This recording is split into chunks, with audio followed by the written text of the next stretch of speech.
Waduh. Yabe. Oh no.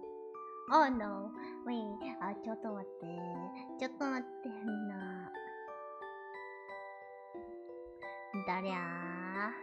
Kayaknya tadi tuh apa di kemarin itu sih sebenarnya YouTube-nya. Ya baik. Cepat mate. Cepat mate Nina. Ini kenapa ya? Bentar ya. Ande kok dia. Apa ya ini ya? Bentar. Ini haya. Bentar. Oh no. Tadi sampai mana ya? Gomen ne Mina tadi. Tadi nggak tahu nih kenapa nih YouTube-nya tiba-tiba down. Leah juga nggak tahu. Leah juga nggak sadar tadi. Kayak kok tiba-tiba kayak chat unable apa gitu kan tadi tulisannya. Halo semuanya, komen nih tadi. Nggak jadi tidur deh kalian jadinya.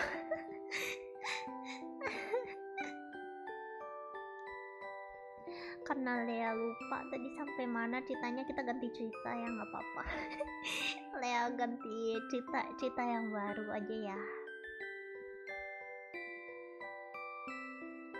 Pangerannya nggak dibolehin. Aduh, sampai mana itu? Kayaknya Lea tuh tadi kayak nggak nyadar, terus jadi kayak bacain gitu sampai agak jauh. Terus jadi Lea lupa nih udah sampai mana ceritanya. Karena waktu kita juga jadinya kepotong setengah. Lea coba ceritain cerita baru aja ya. Soalnya gak enak, ceritanya udah kepotong tadi. Bentar deh cari cerita yang lebih simpel. Oke? Siap deh, oke. Tadi tuh The White Dog namanya.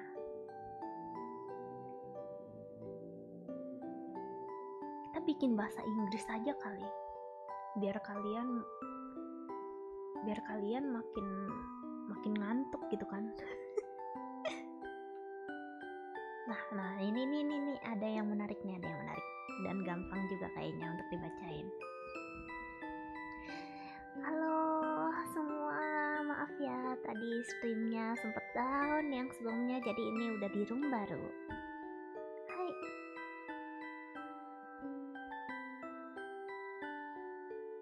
Ya, kalau bahasa Inggris pasti tambah cepet ngantuk ya. Targetnya biar kalian bisa cepet ngantuk gitu kan. Time to just hear Leah soothing voice. Tapi kalian kalau misalnya Lea bacain cerita kayak gini, kalian ngantuk beneran gak sih? Halo, untuk selama pembacaan cerita ini Lea mungkin tidak akan baca chat ya. Jadi semoga kalian enjoy sama ceritanya. Aduh, ini internet Lea kenapa sih? Kok ngelag-ngelag gini? Ini bermasalah juga nih di internet nih, bisa lemot nih internet. Oke, kita mulai. Oke, ini cerita baru ya, soalnya tadi sempet error, terus saya udah lupa nyampe mana ceritanya, panjang banget lagi. Hai, jadi ini cerita baru buat kalian. Santa Claus, the almost 100% true story. Ini cerita true story ya buat Santa Claus. Enggak, ini bukan masalah laptop, internet. Ya, kita mulai ya. Bentar ya, sebelum itu Lea minum dulu.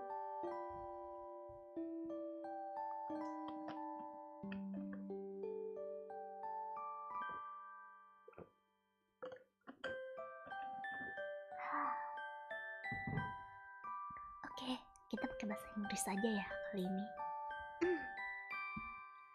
A long, long time ago, in a place not a million miles from here, there lived a man. There was something very, very special about this man. This man was very rich, but that's not what made him special. Since the world began, well, almost, there have been lots of very rich men. But the man that we are talking about was also very, very kind. And that is what is special. Very, very, very special. The very rich and very, very kind man loved nothing more than to give presents in secret to the people around him. It made him happy, very, very happy. But one day, he heard a story that made him sad, very, very sad. A long time ago, in a place not a million miles from here, there weren't the same opportunities for girls that there were for boys. Some might say that much has changed, but that's a story for another day. And anyway, it wasn't this that made the very rich and very kind man sad. Not just that. Anyway, it was this.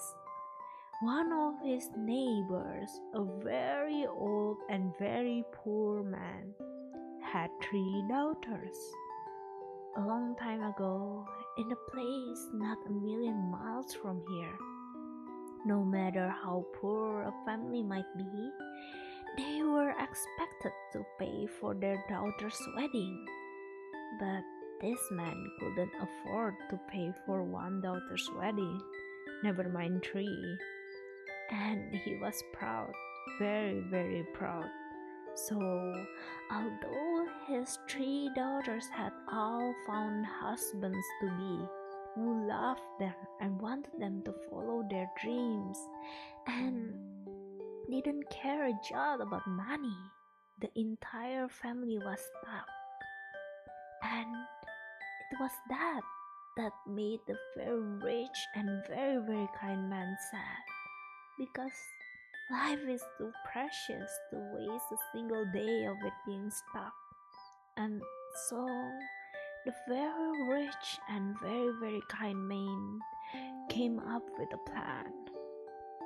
On the first night, the very rich and very kind, do you know what? Let's call him Nicholas. On the first night, Nicholas dropped a bag of gold down the chimney of the very old and very poor. Do you know what? Let's call him Ned. On the first night, Nicholas dropped a bag of gold down Ned's chimney. The bag of gold fell into a stocking that Ned's eldest daughter had hung beside the fire to dry. In the bag was just enough gold to pay for her wedding, and so she got married that very day. A long time ago, in a place not a million miles from here, people weren't really into lengthy engagements. On the second night, Nicholas dropped another bag of gold down Ned's chimney. This time, the bag of gold fell into a stocking that Ned's middle daughter had hung beside the fire to dry. In the bag was just enough gold to pay for her wedding, and so she got married that very day. Damn, girl, why you guys got married on the same day? On the third night, Ned wondered if the family's secret benefactor would return. He thought the very least he could do was say thank you. So, he sat in a chair beside the fire and waited. But after 2 days of wedding celebrations, Ned was feeling tired, very, very tired. And His eyes were beginning to close when he heard a noise on the roof. Ned dashed outside and spotted Nicholas dropping a third bag of gold down his chimney. No prizes for guessing that. This time, the bag contained just enough gold to pay for a wedding for Ned's youngest daughter. "You have brought such happiness to my family," Ned shouted up. "How can I ever repay you? Bearing in mind that I'm very, very old and very poor." "Yep, I get it," replied Nicholas. "But there are lots of things that you can share with other people. Presents are lovely, but a kind word is too. A loving hug, a genuine smile, a helping hand, and it's sharing gifts like these that make our world a better and happier place." Nicholas spent the rest of his life being very, very kind, so much so that when his life was over, he was made a saint. Saint Nicholas, or Santa Claus as he is now more commonly known. Of course, all of this happened a long time ago. A very, very long time ago. But you never know. Christmas is a magical time of year, and maybe, just maybe, if you hang up a stocking on Christmas Eve, Santa Claus will find a way to leave a special little something just for you. But remember, you don't need to wait until Christmas to be very, very kind to yourself. Yeah, that's a short story from the 100% true story of Santa Claus. Jadi cerita ini tuh tadi Santa Claus itu namanya Nicholas. Nicholas ini dia tuh bapak-bapak yang sangat kaya, tapi juga sangat baik. Nah, suatu hari si Santa Claus ini, si Nicholas ini tuh ngerasa, aduh, gue sedih banget nih ngeliat tetangga gue kesusahan gitu kan. Tetangganya ini punya 3 anak perempuan yang sudah siap menikah, tapi mereka kekurangan uang untuk acara pernikahannya mereka. Nah, akhirnya Nicholas ini coba memberi uang gitu, diam-diam hadiah uang. Nah, cara dia kasih uangnya tuh lewat cerobong asap, terus ditaruh di kaos kaki. Jadi cara diam-diam dikasihlah biaya nikah untuk anak yang pertama, anak kedua, sampai anak yang terakhir. Nah, karena hal tersebut, akhirnya orang-orang tuh menganggap dia seorang saint gitu, seseorang yang sangat baik, sampai-sampai namanya itu dijadikan sebuah acara gitu. Makanya orang-orang kalau misalnya Christmas Day gitu nyarinya Santa Claus. Santa Claus buat apa? Untuk ngasih hadiah gitu kan. Ya, tadi cerita satu, kita cari cerita satu lagi, terus kita end ya.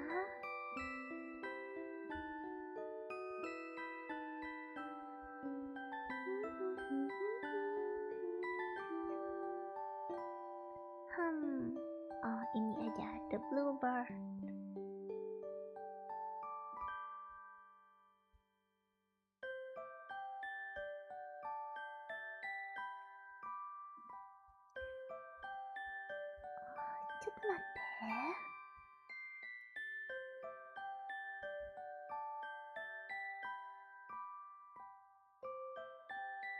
Aduh, ini internet Leia.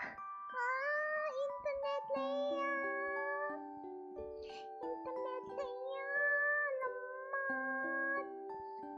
Gara-gara apa ya? Kok bisa lemot ya? Gara YouTube-nya ini nih pasti. Bentar ya. Mau banget nih bufferingnya. Oke, kita mulai lagi. Ini last story of today ya. Kita terakhir. The Bluebird. A pair of lovers are separated when a king is turned into a bluebird. Jadi sepasang kekasih terpisahkan saat seorang raja berubah menjadi seekor burung biru. This is a vintage fairy tale and contains violence. Oh my god. Oke, jadi precaution everyone, ini fairy tale-nya agak dark sepertinya dan mengandung unsur kekerasan katanya. Oke. There was once upon a time a king who was very rich in lands and money. When his wife died, he was inconsolable, and for 8 whole days he shut himself up in a little room and knocked his head against the wall, so desperate was he.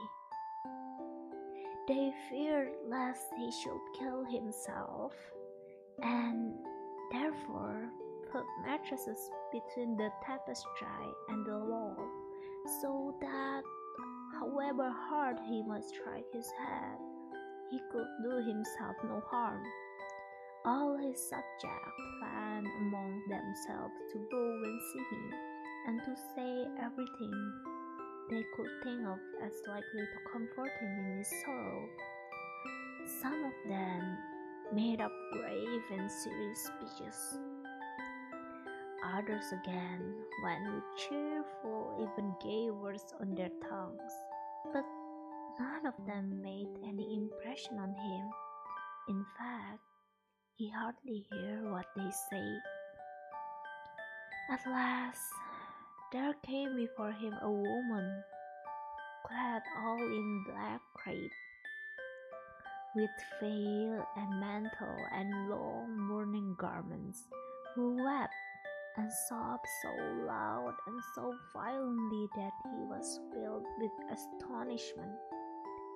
She said that, unlike the others, she had come with the object of adding to rather than of lessening his grief. For what could be more natural than to sorrow for a good wife? As for her, she had the best husband in the whole world, and it was her part now to weep from him while she had eyes in her head. Thereupon she redoubled her cries, and the king, following her example, began to wail aloud.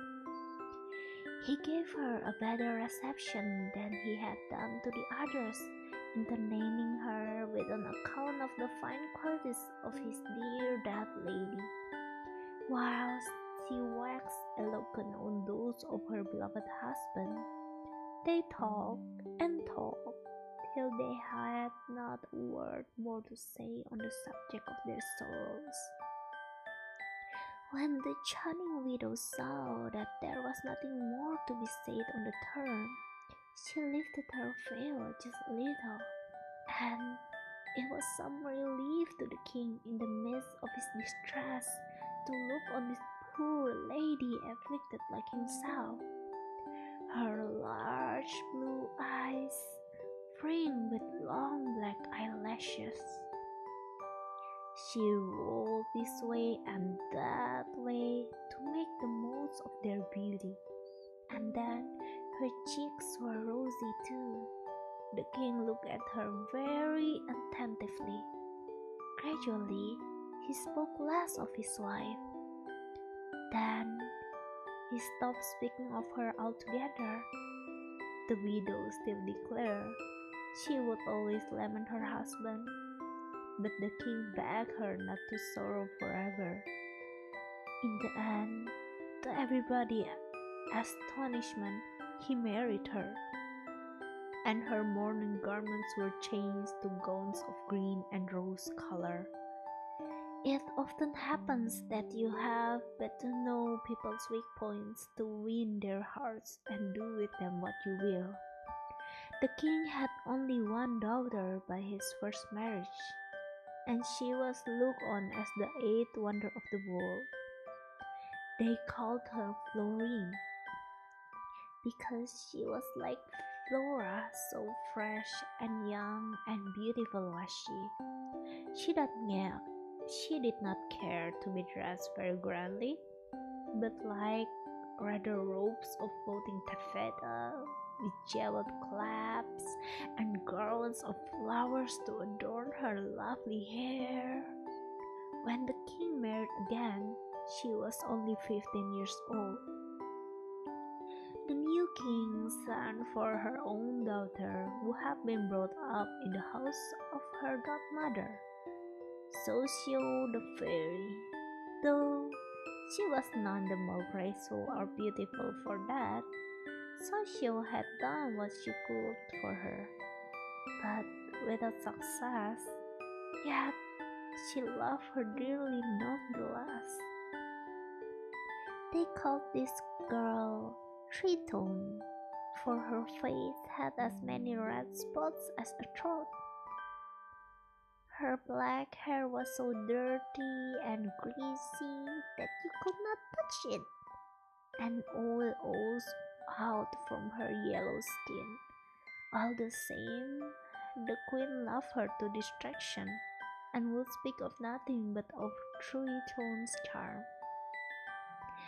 But as Florine was far more attractive, the queen was in despair. In all kinds of ways, she tried to raise quarrels between her and the king, and not a day passed but she and Triton did Florine some bad turn. The princess was, however, good-tempered and intelligent, and endeavored to take no notice of their bad behavior. One day, the king said to the queen that Florine and Triton were old enough to be married, and that the hand one of them must be bestowed on the first prince who should come to the court. "I think," said the queen, "that my daughter should be thought of first of all, seeing that she is older than yours, and as she is far more amiable, there can be no hesitation in agreeing to this." The king did not like disputing, so he said he was quite willing, and the queen might do as she liked. So, little time after they heard that King Charming was going to pay them a visit, never was there so splendid and so gallant a prince, and everything in his mind and person answered to his name. When the queen heard of his coming, she employed all the embroiderers and all the dressmakers and all the craftsmen to make things for Triton. She begged the king to give Florine nothing new, and by bribing her maids, she had all her dresses and wreaths and jewels taken away the very day that Charming arrived, so that when the princess wished to deck herself, she could not find so much as a ribbon. Florine was well aware to whom she owed this bad turn. When she sent to buy stuffs, the merchant told her the queen had forbidden them to sell her any. So she had nothing to put on but a dirty little frock, and so much ashamed of it was she that she sat down in the corner of the hall when the King Charming came in. The queen received him with much ceremony and presented her daughter to him, clad in the most splendid apparel and uglier than usual in her grandeur. When the king turned away his eyes, the queen would have liked to persuade herself that it was because Triton dazzled him too much, and that he feared the effect of her charms on him, so she always pushed her forward. He asked if there was not another princess called Florine. "Yes," said Triton, pointing to her. "She's hiding over there because she's not very nicely dressed." Thorin blushed and looked at that moment so beautiful, so very, very beautiful that King Charming was quite dazzled. Rising quickly, he made a deep bow to the princess, saying, "Madam, your incomparable beauty hath adorns you too well for you to need any other aid." "Your Majesty," she answered, "I must tell you, I am little accustomed to wearing so poor a dress as this, and I should have liked better had you taken no notice of me." "It would have been impossible," cried Charming. "That so lovely princess should have been anywhere near me, and that I should have had eyes for anyone else." "Ah," said the queen, who was much annoyed. "What a waste of time is this! Believe me, sire, Thorin is a vain enough already. She doesn't need so many compliments paid to her." King Charming understood at once the motive that made the queen speak in this way, but as he was not in a humor to restrain his feelings, he let out his admiration for Thorin the Sea and talked to her for 3 hours on end. The queen was in despair, and Triton was inconsolable at not being preferred to the princess. They complained loudly to the king and forced him to consent during King Charming's stay to shut Thorin up in a tower where they would not see each other. So, as soon as she had gone back to her room, 4 men with masks carried her up to the top of the tower and left her there in the utmost distress. She knew quite well she was only treated to prevent her from pleasing King Charming, whom she already liked very much and whom she would willingly have accepted as a husband. As Charming was ignorant of the wrong they had done to the princess, he was waiting the hour when he would see her again with the greatest impatience. He spoke of her to those whom the king had ordered to be in attendance on him, but by the queen's command, they told him all the harm they could of her, that she was vain, and of an uncertain and violent temper, that she was above to her friends and her servants, that she was slovenly and so avaricious that she preferred to be dressed like a little shepherdess, rather than to buy rich stuffs with the money the king, her father, gave her. Charming writhed to hear all this, and he had much ado to restrain the anger that stirred within him. "No," he said to himself, "it is not possible that heaven should have made so evil a soul to dwell in nature's masterpiece.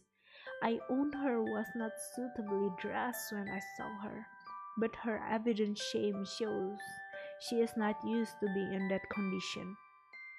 What, so they tell me she should be wicked with a charming look of modesty and gentleness?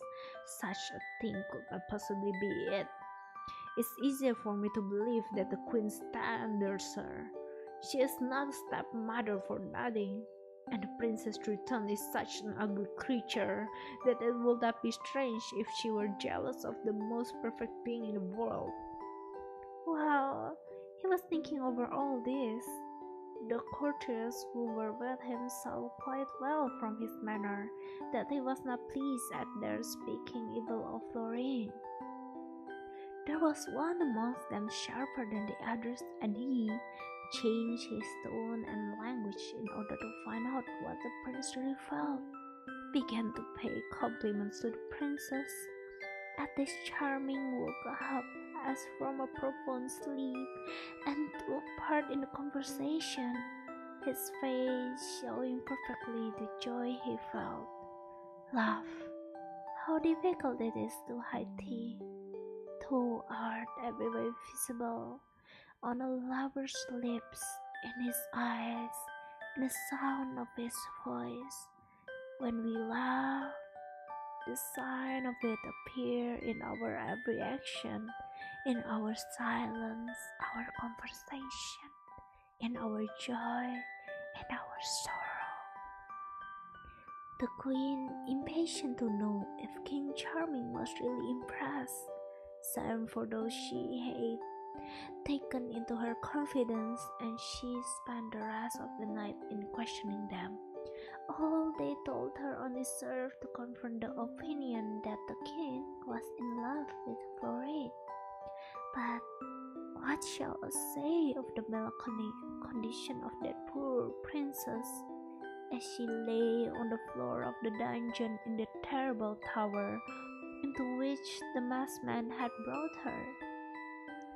It would be easier to bear, she said, if they had put me here before I did see that king, who is so amiable.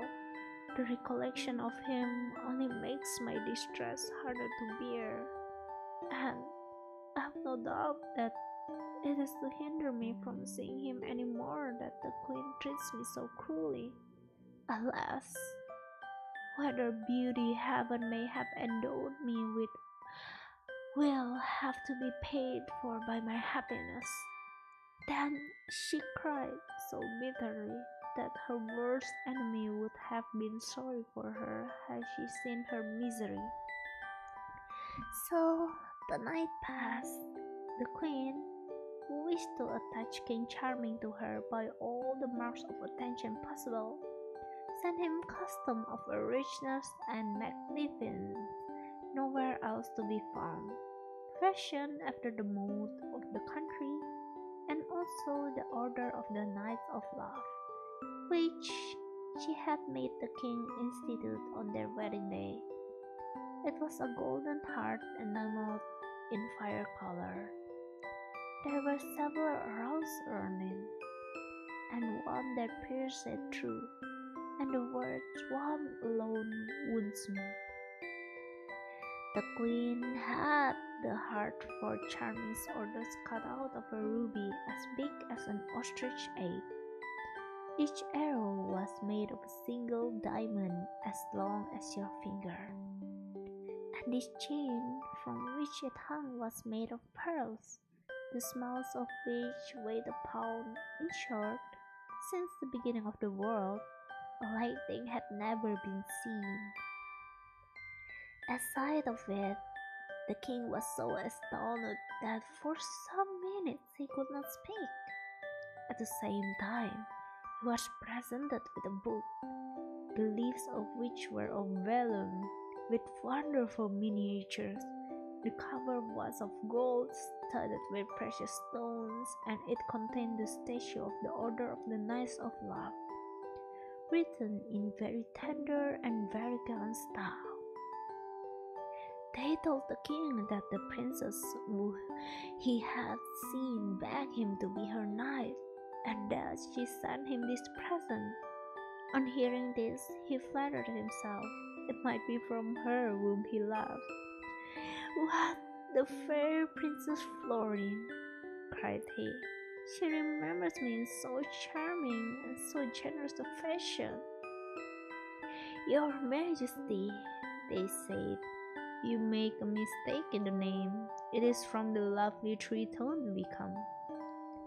"Then it is Triton who begged me to be her knight?" said the king, in a cold and serious manner. "I am sorry not to be able to accept this honor, but a sovereign is not sufficiently his own master to do everything he would like.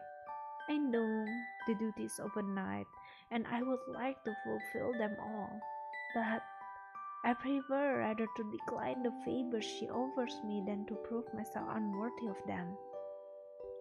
So, saying, he put back the heart, the chain, and the book in the same basket, and returned all of them to the queen, who, as well as her daughter, was nearly mad with rage at the scornful way in which the stranger king had received so special a favor.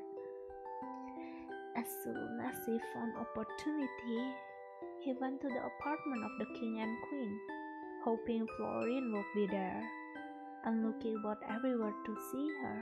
Whenever anyone came into the room, he turned his head abruptly toward the door and seemed anxious and disappointed. The wicked queen knew well enough what was passing in his mind, but she did not let him see that she did, and spoke of nothing but pleasure parties, receiving from him quite foolish answer in return. At last he asked where the Princess Florine was. "Your Majesty," said the queen hotly, "the king, her father, has forbidden her to leave her own apartment till my daughter be married." "And what reason can there be for keeping this fair lady a prisoner?" "I do not know," said the queen. "And even if I did, I might be excused from telling you." The king was in a fury of passion and cast black looks at Triton as he thought to himself it was on account of that little monster that they robbed him of the pleasure of seeing the princess. That he left the queen abruptly, for her presence was more than he could bear. When he was again in his own room, he told the young prince who had come with him, and whom he loved dearly, to give any bride in the world to one of the attendants of the princess, so that he might speak with her a moment. The prince had no difficulty in finding some ladies in waiting who were willing to be taken into his confidence, and one of them assured him that every evening Florine would be at a little window overlooking the garden, where she could speak to him, provided he took great precaution to prevent its being known. "For," she added, "the king and queen are so severe that they would kill me if they discovered that I had favored charming suit." The prince, delighted at having thus far succeeded, promised all she wished and ran to pay his respect to the king and tell him the hour appointed. But the faithless waiting woman did not fail to go and warn the queen of what was going on, and to take her orders accordingly. The queen at once made up her mind to send her daughter to the little window. She gave her instructions what to do, and Triton remembered them every one, though she was naturally very stupid. The night was so dark that it would have been impossible for the king to see the trick that was being played him, even if he had even less confidence than he was. So he drew near to the window with such transports of joy as cannot be described, and said to Triton all he would have said to Florine, to persuade her to believe what love he felt for her. Triton, making the best of the opportunity, told him she was the most unhappy girl in the world to have so cruel a stepmother, and that she would always have to suffer till her stepsister should get married. The king assured her that if she would have him for a husband, he would be delighted to share with her his crown and his heart. So saying, he drew the ring from his finger, and putting it on Triton, he told her it was for an everlasting token of his faith, and that she had only to fix the time and they would set off without delay. Triton gave what answer she could to all his passionate speeches, but he noticed that there was very little in what she said. This would have grieved him had he not persuaded himself that the fear of being surprised by the queen was a check on her spirits. He only left her a condition that he might come back next night at the same hour, to which she consented with the utmost willingness. The queen was in great hopes after hearing the success of this interview. Now, the day of their escape being fixed, the king came to the princess away in a flying chase, drawn by winged frogs, which one of his friends, a wizard, had made him a present of. The night was very dark. Triton crept out of the little door with great mystery, and the king, who was waiting for her, received her in his arms and swore eternal faithfulness to her. But as she had no desire to go flying through the air in this chase for ever so long without marrying the prince whom he loved, he asked her when she would like their wedding to take place. She told him that she had for godmother a very celebrated fairy called Soisio, and that she wished to go and visit her at her castle. Although the king did not know the way, he had nothing to do but tell his big frogs to take them there, for they knew the chart of the whole world, and in no time they landed the king and Triton at Suisho's dwelling. The castle was so brilliantly lighted that there the king would have found out his mistake had not the princess carefully covered herself with her veil. Having asked to see her godmother, she spoke to her in private, telling her how she had entrapped Charming and begging Suishio to make her peace with him. "But, my daughter," said the fairy, "that is no easy thing. He is much too fond of Florine for that, and I feel certain he will disappoint us." Meanwhile, the king awaited them in a hall, whose walls were of diamonds so clear and transparent that through them he saw Suishio and Triton talking together. He thought he must be dreaming. "What?" he said. "Have I been tricked? Have the demon brought hither that enemy of our happiness? Has she come to interfere with my marriage? My dear Florine is not to be seen. Perhaps her father has followed her." All kind of things suggested themselves to his mind, and he began to be in despair.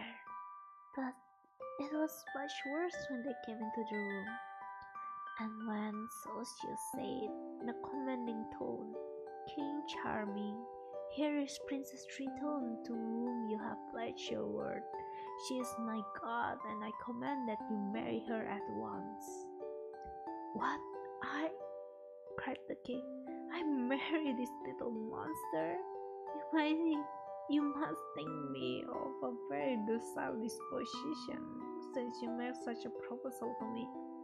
In truth, I have promised her nothing, and if she says nothing to the contrary, she—" "Stop," interrupt Suisio, "and never be so bold as to fail in respect for me."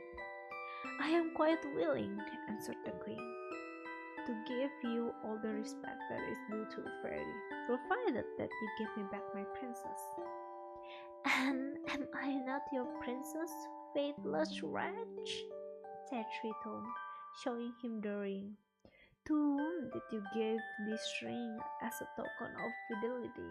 To whom did you speak at the little window, if not to me?"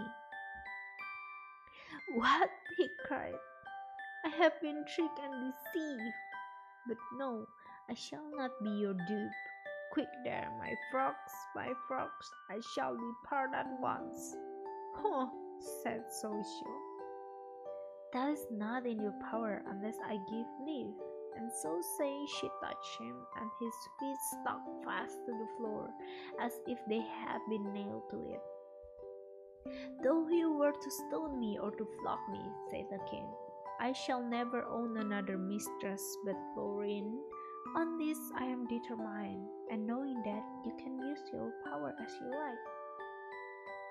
Socio tried every means to soften his resolved gentleness, threats, promises, supplication.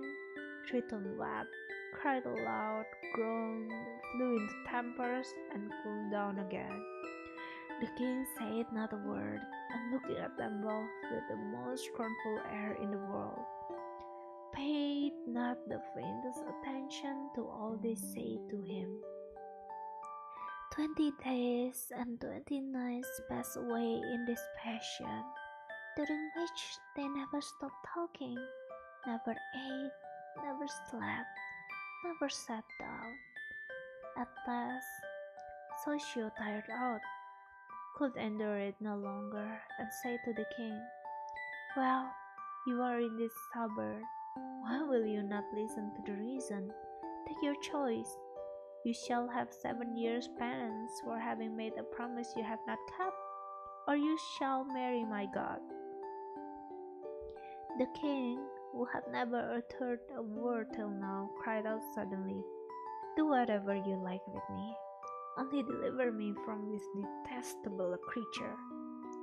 "I am no more detestable than you," said Triton, wrathfully. "You silly little king, coming with your equipage fit only for the box, to make country, to insult, and to break faith with me. If you had a particle of honor, would you behave so?" "This report just touched me deeply," said the king, in mocking tone. "How foolish not to take so fair a lady for my wife." "No, no," said Suisho angrily. "She will never marry you. You have only to fly out of the window if you want to. For 7 years you will change into a bluebird." At that moment, the king's person changed. His arms were covered with feathers and turned into wings. His legs and feet became black and shrunken. With hooked claws, his body dwindled in size and was all covered with long, fine feathers, some of them of sky blue. His eyes became round and shone like 2 planets. His nose was nothing but an ivory beak, and on his head stood up a white plum in the shape of a crown. He could sing exquisitely and speak too.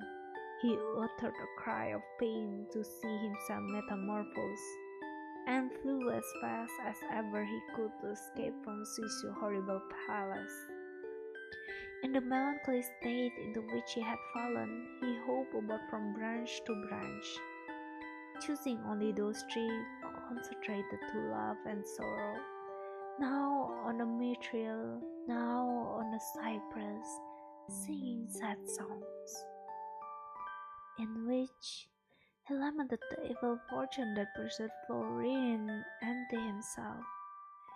"Where have her enemies hidden her?" said he. "What has become of that fair victim?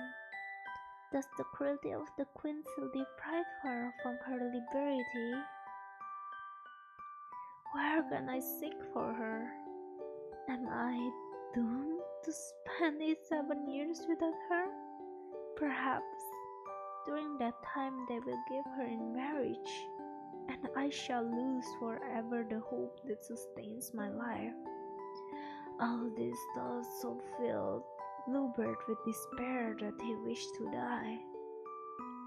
To return to Triton, the fairy Suiso sent her back to the queen, who was most anxious to hear how the wedding has passed off.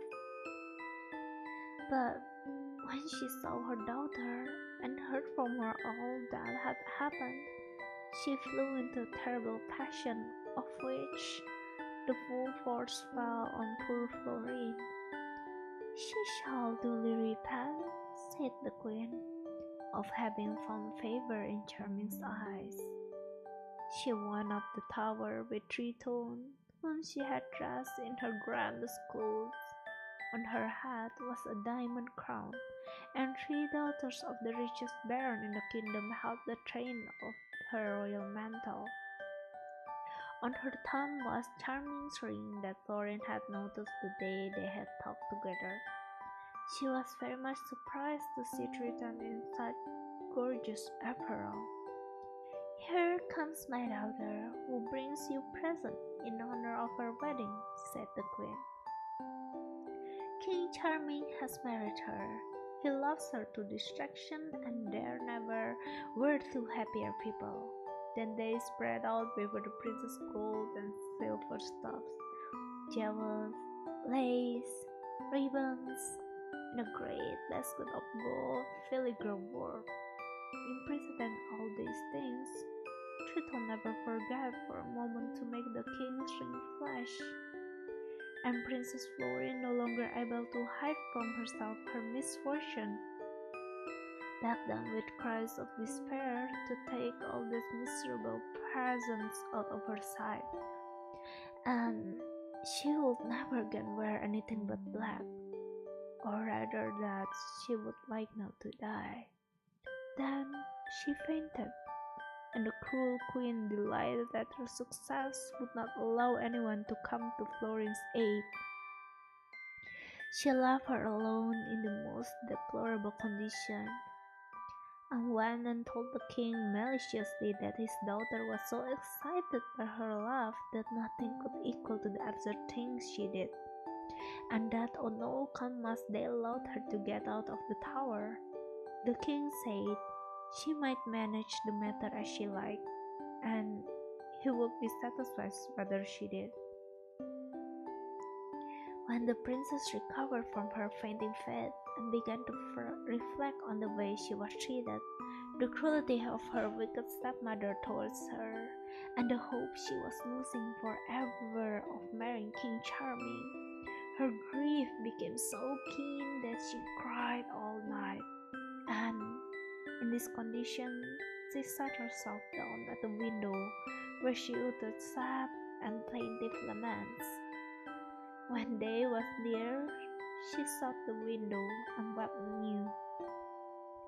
The following night she opened the window and sat heaving deep sighs, sobbing bitterly, and shedding torrents of tears. When day came, she retired into her room, but King Charming, or rather the beautiful bluebird, flew round and round the palace, thinking his dear princess was inside, and if her laments were sad, he were no less so. He came as near to the window as he could to peer into the room, with the fear lest Triton should see him and discover who he was, kept him from doing all he wished.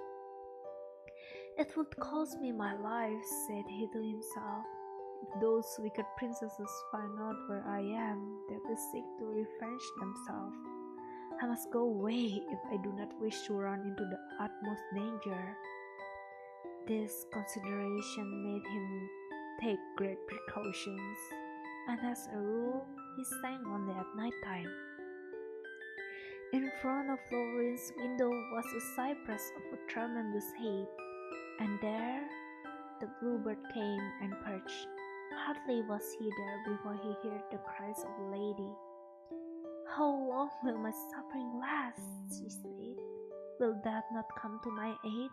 To those who fear him, he comes but too soon, but for me, who long for him, he tarries cruelly. Ah, cruel queen, what harm have done you that you should keep me shut up in this horrible prison? Are there not other ways enough in which to torture me? You need only let me look on at the happiness which your weak daughter enjoys with King Charming." The bluebird had lost not a word of this lament, which filled him with astonishment, and he waited for daylight with the utmost impatience to see sorrowful lady. But before the dawn, she had shut her window and gone off his sight. The bird, full of curiosity, did not fail to return that night by the light of the moon that was then in the sky. He saw a damsel at the window of the tower and heard her beginning her lament. "Fortune," she said, "thou flatters me by setting me in a place of power that made me darling of my father. What have I done to thou should all at once plunge me into the bitterest waters? Should I begin to feel thy changefulness in these my tender years? Return, cruel one, return, if possible, and all I ask of thee is to end my unhappy life." The bluebird listened And the longer he listened, the more persuaded was he that it was his dear princess who was uttering these laments. "Adorable Florian," he said, "the wonder of our days, why do you long that you should be so soon ended? Your misfortunes are not without a remedy." "Ulysses speaks to me with words of comfort," she cried. "An unhappy king," replied the king. "He loves you and will never love anyone else." "A king who loves me?" she said. "Is this some snare my enemy has laid for me? But in the end, what will she gain by it? If she seeks to find out what my feelings are, I am ready to make them all known to her." "No, my princess," he answered. "The lover who now speaks to you is not capable of betraying you." And so saying, he flew on the window sill. At first, Florian was very much afraid of a bird so strange, that spoke insensibly as a man, though in the gentle notes of a nightingale. But the beauty of this plumage and the words it said reassured her. Do I in truth see you again, my princess?" he cried. "Can I taste such perfect happiness and not die for joy? But alas, how my joy is troubled by your captivity, and the shape into which we saw has changed me for 7 years." "And who are you, you charming bird?" said the princess, caressing him. "You call me by my name," said the king, "and you pretend not to know me." "What?" said the princess. "The little bird in my hand is King Charming." "Alas, fair Florian, it is but too true," he replied. "And if anything could console me, it is that I have preferred to suffer this rather than give up my love for you." "For me?" said Florian. "Do not seek to deceive me. I know that you have married Triton. I recognize the ring on her finger as yours. I saw her sparkling with the diamonds you had given her. She came to insult me in my sad captivity and wearing grand crown and royal mantle that she got from you. And all the time, while I was laden with chains and irons." "You saw Triton in such a dress?" interrupted the king.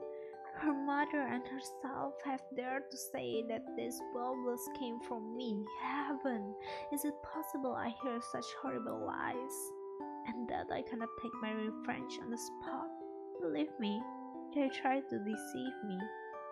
And by using your name, they managed to make me run away with the hideous Triton.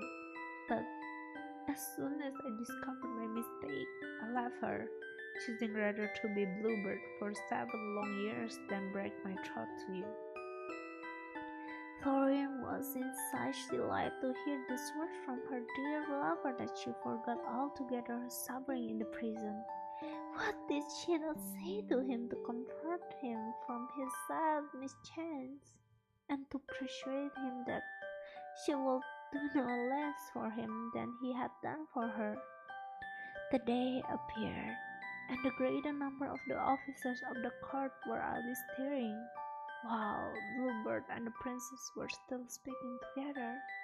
It was terrible to tear themselves apart, and they only did so after promising to see each other in this way every night. The joy they felt at having found each other again was so great that there was no words to describe it.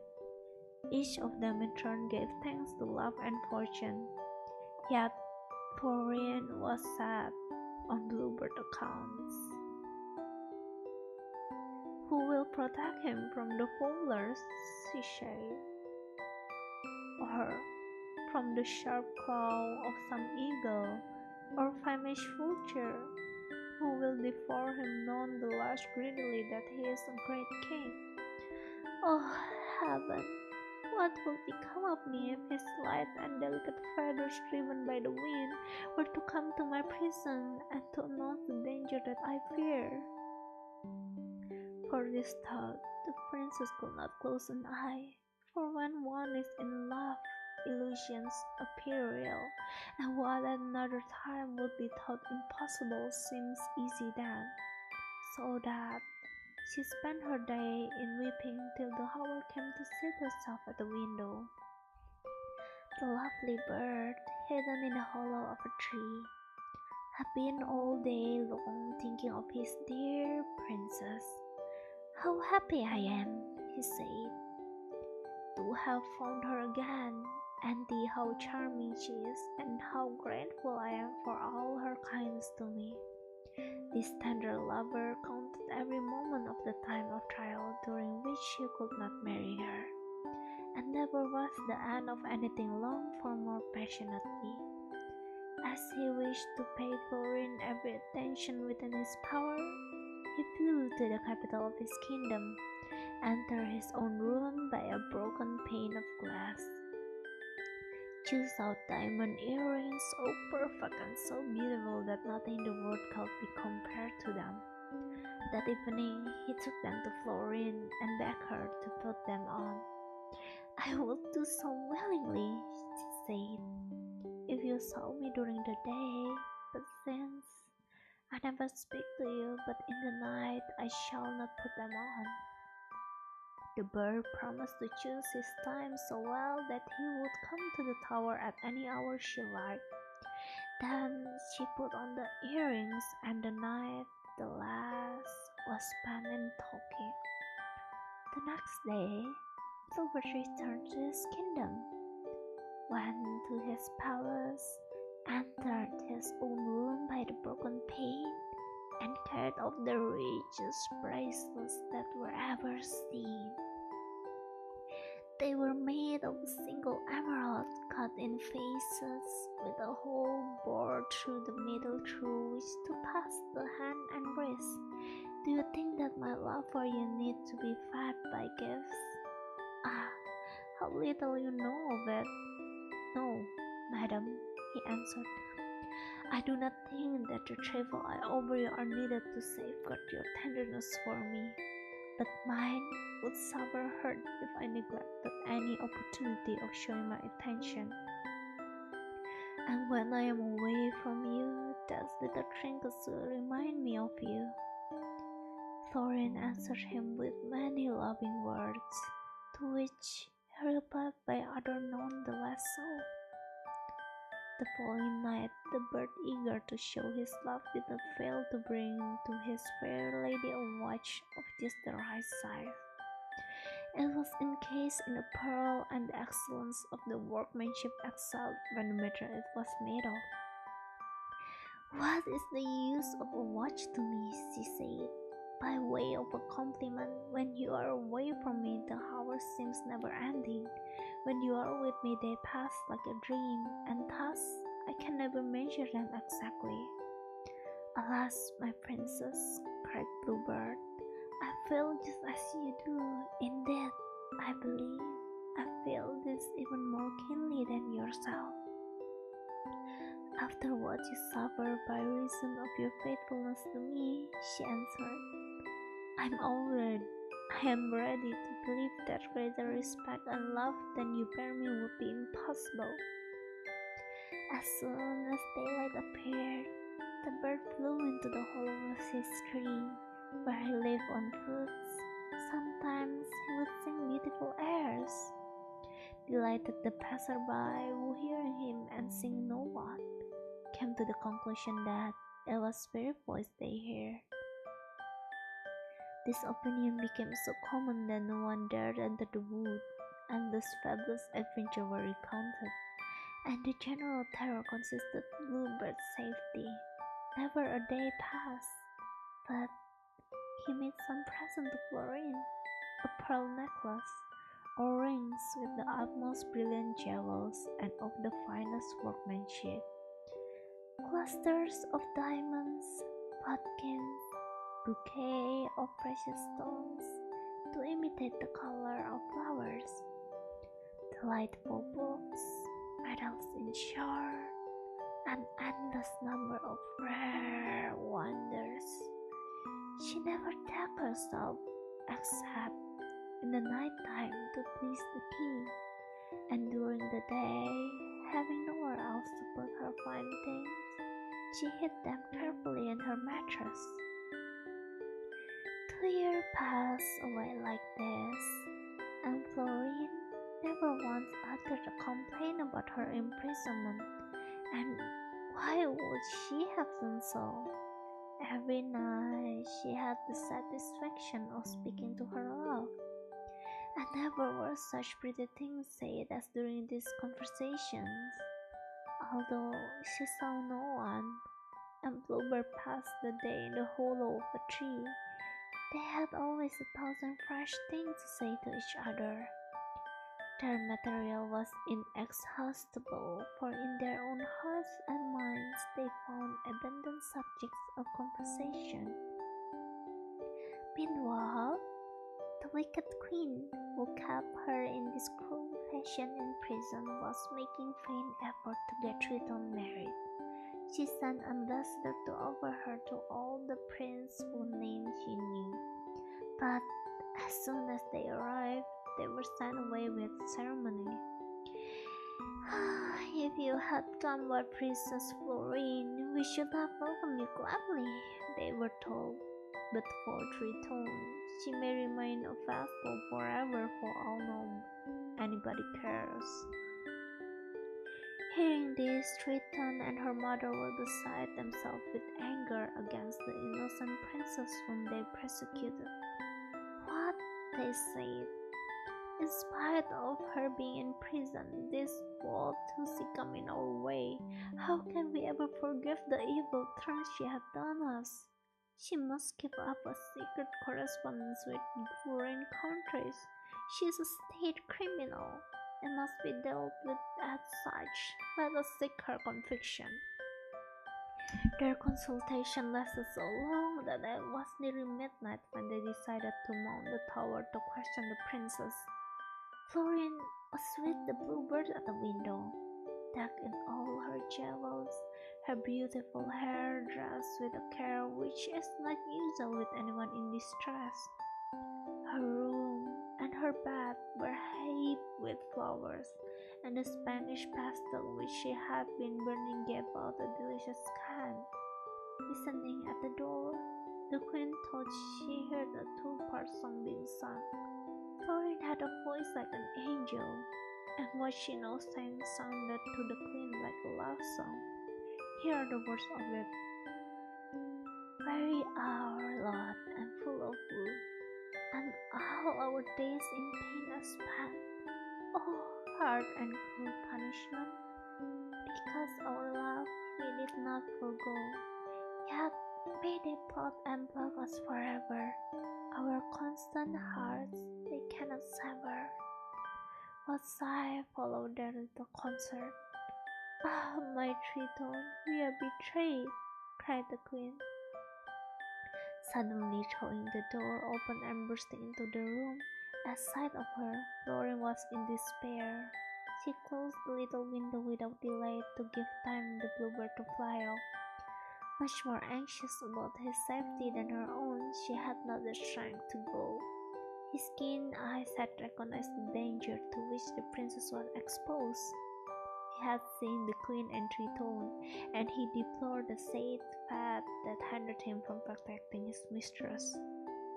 They approached her like furies ready to devour her.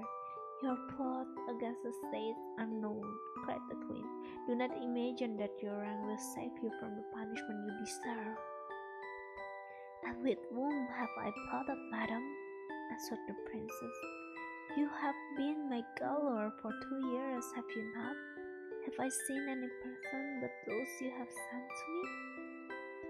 While she was speaking, the queen and her daughter were examining her with the utmost wonder, for her marvelous beauty and her wonderful apparel dazzled them. And once, madam, come those jewels that shine brighter than the sun, said the queen. Will you have us believe that there are mines of them in this tower?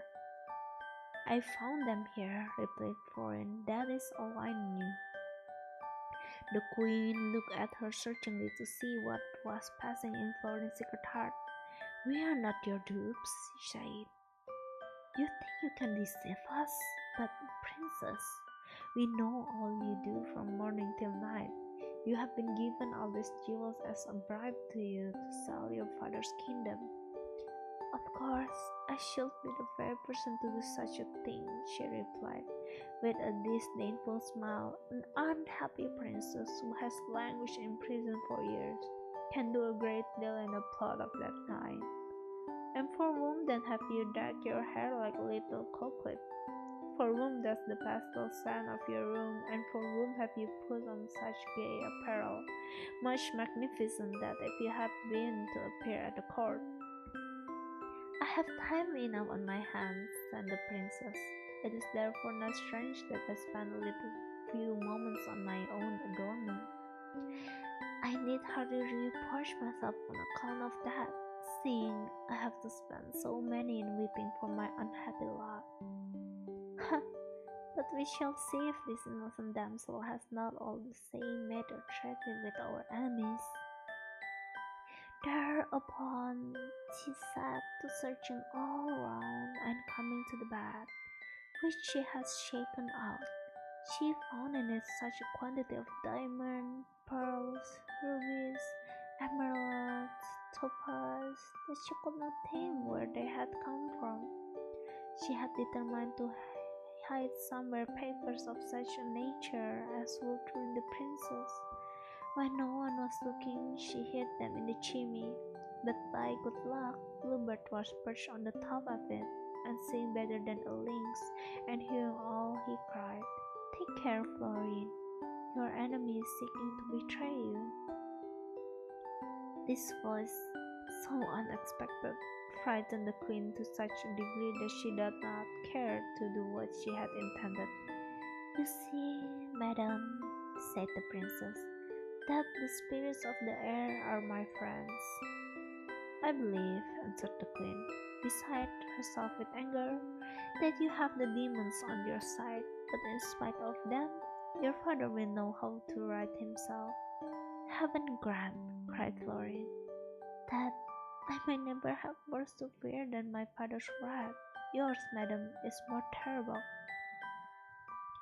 The queen left her in great trouble at all she had seen and heard, and to console as to what she should do to defeat the princess. They told her that if some fairy or some enchanter had taken her under their protection, it would only irritate them to torment her further, and it would be best to try to discover her secret. The queen approved of this suggestion and sent a young girl to sleep in her room, who played the part of an innocent, and by her orders told Florian she had come for the purpose of waiting on her. But it was not very likely the prisoner would fall into such a clumsy trap. Florian looked on her as a spy, and she was more troubled than ever. "What? I can never speak again to the bird that is so dear to me," she said. "He helped me to bear my sorrows. I comforted him in his. Our love was everything to us. What will he do? What shall I do myself?" And thinking on all this, her eyes flowed with tears. No longer did she dare to sit at the little window, although she heard the bird flying while she was dying to open it for him. But she feared to run any risk with her dear lover's life. She spent a whole month without showing herself at the window, and the bluebird was in despair. How he did lament! How was he to live without seeing his princess? Never have he felt more keenly the misfortune of absence, and hoped his metamorphosis, and he sought remedies in vain for one and the other. He racked his brains and found no comfort. The princess spy, who had been watching day and night for months, was so overcome with fatigue that at last she fell into deep sleep. Florrie noticed this and opened the little window. She called out, "Bird with wings of heaven's blue, haste to where I wait for you." The next day again, the spy fell asleep. The princess without delay sat down at the window, saying as before, "Bird with wings of heaven's blue, haste to where I wait for you." Day dawned. They said farewell, and as they felt a presentiment on coming misfortune, they parted in great sorrow. The queen sent to Triton and her confidence, and after a long consultation, they came to the conclusion that Bluebird was King Charming. "What an insult!" cried the queen. "What an insult! The insolent princess, who I thought was in such distress and has been enjoying at her ease the pleasant company of that ungrateful wretch. But I shall have my revenge, and in so deadly a way that it will be heard of." The queen sent the spy again to the tower, ordering her to show neither suspicion nor curiosity, and to pretend to be in deeper sleep than usual. The princess, deceived, opened the little window, and "Bird with wings of heaven's blue, haste to where I wait for you."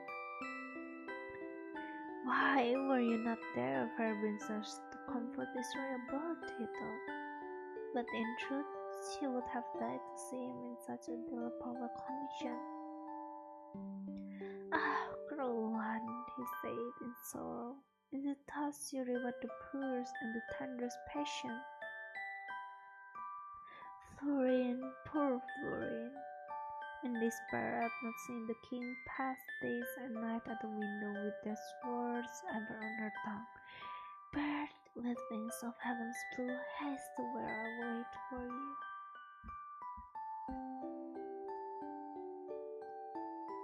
In this uncertainty, he rose.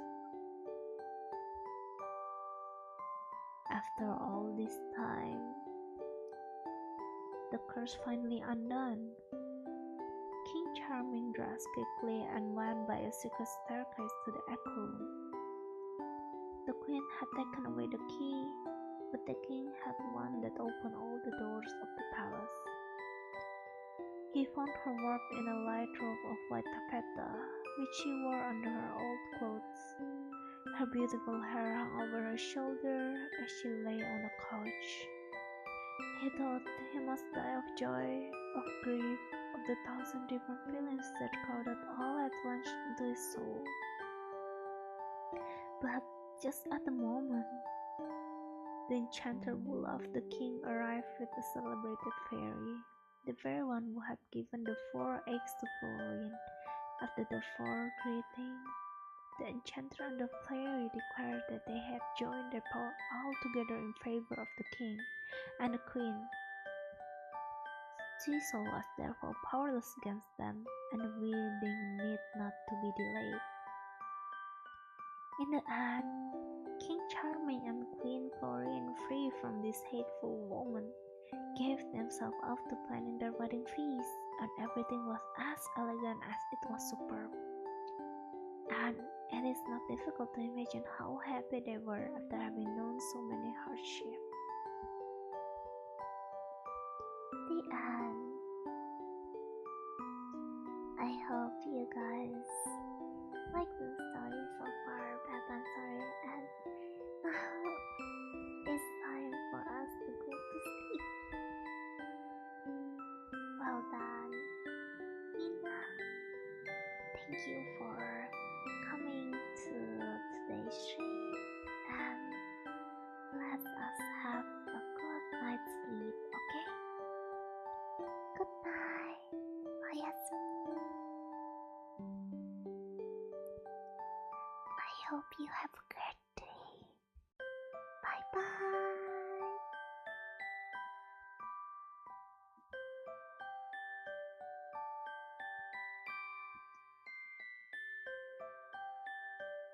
Oyasumi.